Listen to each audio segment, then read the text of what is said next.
Hello, everyone. So today, I'm not Auntie Shalom. Today, I am Dr. Rabbit. Or today, I am Professor Rabbit. You could give me a name in the chat. Tell me what name you think will suit me. Do you like my tie? Do you like my bow tie? How do you like it? Okay, today we're going to be learning classes of numbers. So first off, what are numbers? Numbers are symbols or signs we use to denote quantity, right? So we have different measurements of quantity. We have different objects of different amounts, right? How do you tell how big or how small an amount is, or how do you represent an amount? We use numbers. So that helps us know the quantity of a material, of object or anything, right? And now we have some types of numbers, right? Numbers can be represented in different ways, and those different ways are what we have here on the screen. Numbers can come in whole numbers, and whole numbers are the most common type of numbers that everybody knows, right? 1, 2, 3, 4, 5, 6, 7, 8, 9, 10, 11, 12, 13, up onto hundreds, thousands, 10,000s, billions, zillions, trillions. Any kind of number you would normally use will usually, they are whole numbers, right? And whole numbers, from the word whole number is a number that is complete, has no remainder, right? Yeah, the numbers you're normally used to in your counting. So under the whole numbers, we have odd numbers. They have odd numbers, and odd numbers are numbers that when you divide them by 2, they give a remainder of 1. For example, 3 divided by 2 gives you a remainder of 1. I think I'm going to pick another color. I'm going to pick yellow. All right, 3 divided by 2 gives you a remainder of 1. And then 5, 11. Any number that gives you a remainder of 1 when you divide it by 2 is an odd number. 29, and you have it like that. The next type of numbers are even numbers. These are numbers that can be divided by 2 without a remainder. Yep. So let me give you a hint.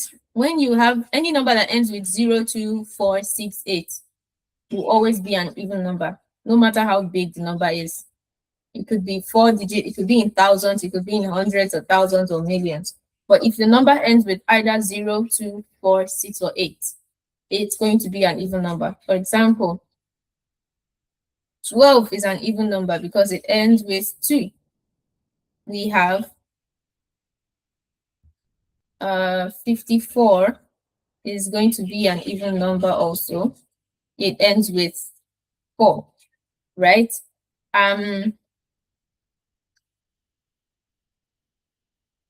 76 is also an even number. It ends with 6. 28 is an even number because it ends with 8. And you find out that these numbers can be halved. They can be halved into two equal parts. And then we also have 10, 30, any number in your tens will always be an even number. I'm thinking of what to pick. Let me do 60. Okay, so let me mark that out so that you can see it better.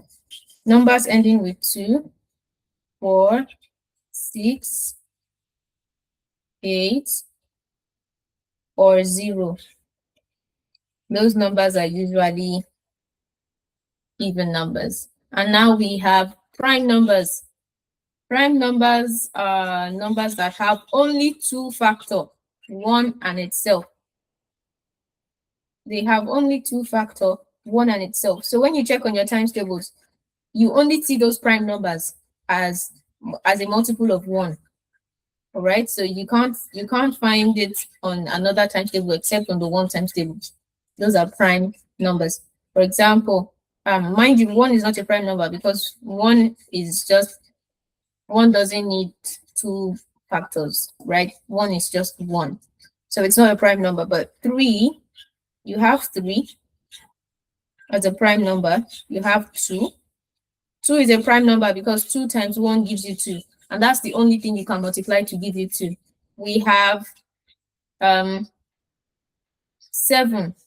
Only 7 times 1 can give you 7. There's nothing else you can multiply to give you 7. For example, if I have 8, 2 times 4 gives me 8, right? And then 1 times 8 gives me 8. So 8 has more than 2 factors. That's why 8 cannot be a prime number. Prime numbers are numbers that only have 1 factors. That means you can only find them in the 1 times table. Nothing else can be multiplied to give you prime numbers.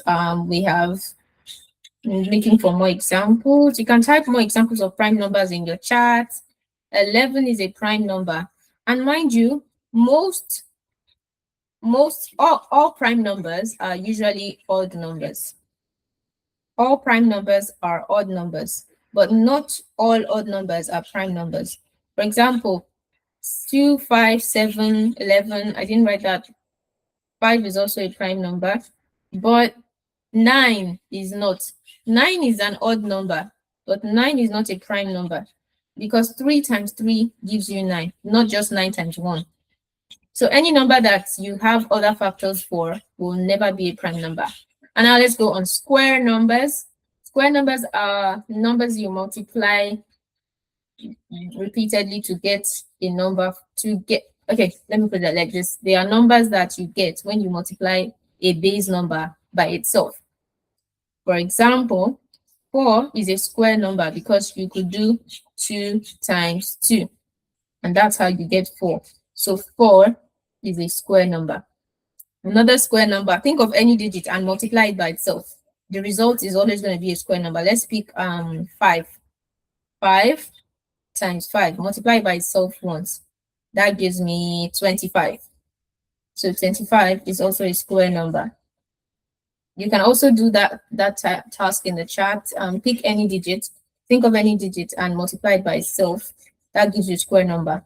I pick 7. 7 times 7 is 49. So 49 is another square number.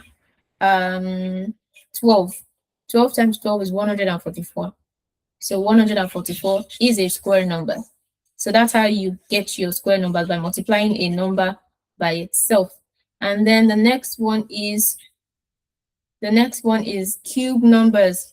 Cube numbers are numbers you get by multiplying a base number by itself twice. So just a bit more tougher than square numbers. For example, 8 is a cube number. Why is it a cube number? Because if I do 2 times 2, which is a square number, times 2 again, gives me 8. How did I get that? 2 times 2 is 4, and then 4 times 2 is 8. So now don't make the mistake of adding instead of multiplying, because some kids make the mistake of doing 2 plus 2 plus 2, 6.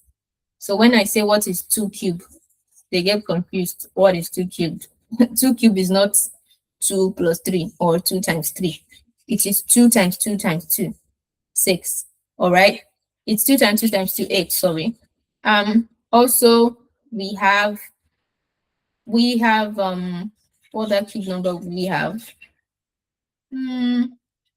64. Yep. 64 is a cube number from 4.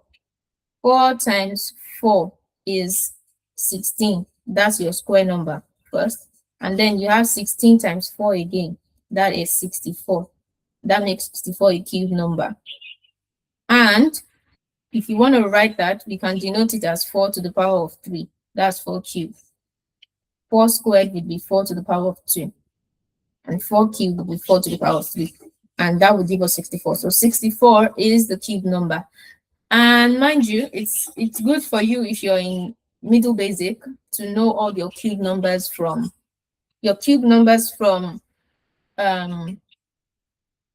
cube root 1 to cube root 10. And also you should know square numbers from square root 1 to square root 15 at least. All right, that really helps you in your calculations. Okay, let me get some other examples of cube numbers. We have 125, that's 5 root. 25 times 5 is 25. And then 25 times 5 is 125.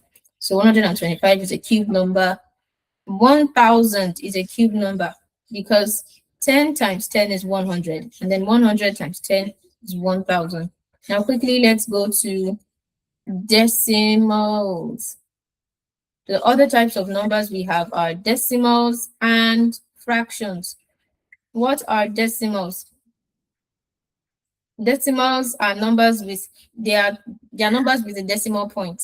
Any number you see with a decimal point is a decimal.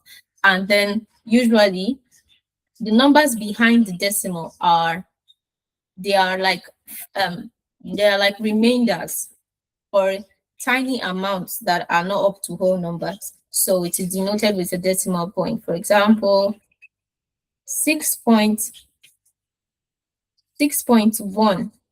So instead of doing 6 remainder 1, you could do 6.1, but there's a whole different process to that. But for basic level, you could do 6.1. You could watch my video on how to convert fractions to decimals, and then you understand how we get our decimals. All right. You can put your own examples in the chat also. Give me an example of decimal number you know. You can make up any number. 0.5, 2.66. You could add as many numbers you like behind your decimal point. You could add as many as you like. 10.1239. As many as you want behind your decimal. All right, and then we have fractions. Fractions are numbers that show you a part of a whole, right? So your fraction, everybody should be conversant with fractions from grade 1 or year 1 or basic 1, right? So put a number at the top. Just make sure you have a numerator and a denominator. That's how you get your fractions. 2 over 3, 1 over 2. Anything could be a fraction, but you can't. You should really. I don't think there's such a thing as 0 over anything, because 0 divided by anything will be 0. So 3 over 2, 5 over 1, 28 over 100. Anything at all could be a fraction. And here's one thing I would like you to know again before we leave quickly. You could write a number in different way. An amount can either be represented in, it could actually be represented in different ways. For example, let's say I want to represent the amount of 2, right? 2 is an amount, and I want to represent that graphically. I could either write it as a whole number, 2, or I could decide to write it as a decimal, which is 2.0. Or I could decide to write that as a fraction. If I want to write 2 as a fraction, I could do 4 over 2, which is still 2. Or I could do 2 over 1. That's 2 divided by 1 is 2, right? So I just wrote the same amount, but I used different representations, right? That's the essence of knowing the different kinds of numbers we have, right? Knowing the different representations of amounts helps you to know how to deal with your numbers. This is the very basics of mathematics before you go into your basic operations. All right, thanks for watching. I'm sure this helps a lot. Don't forget to like, share, and subscribe, and give your great, beautiful comments in the chat. I also want to see your responses. See you in my next video. Bye. Dr. Rabbit is going. You can still give me a link for my rabbit.